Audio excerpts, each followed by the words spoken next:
Hi there, today we're going to learn about how to customize a blog layout in our Wix website. So here I am in my Wix website editor.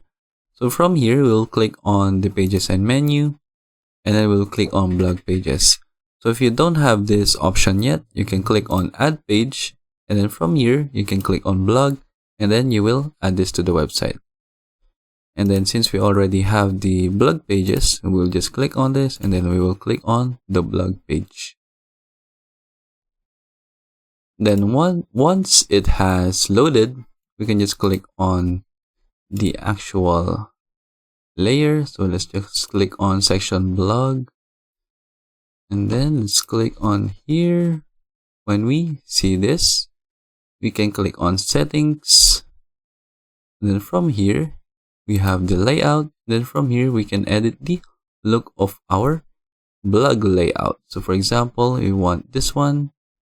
It's using the side-by-side layout. If you want to have the editorial layout, you can change it like that.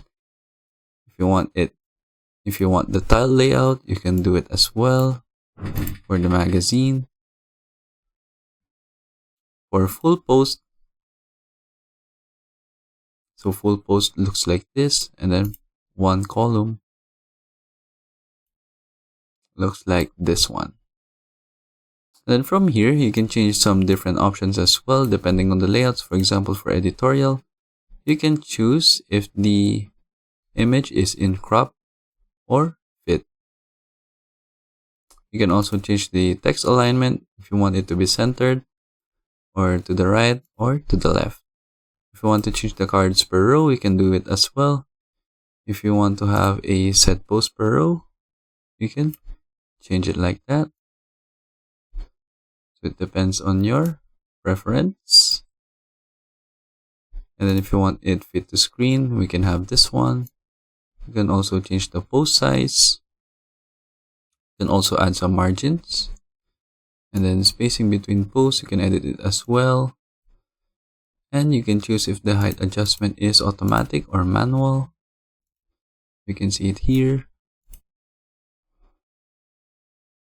And then from this one, you can also change the padding, number of lines per title, and then just explore the different options right here.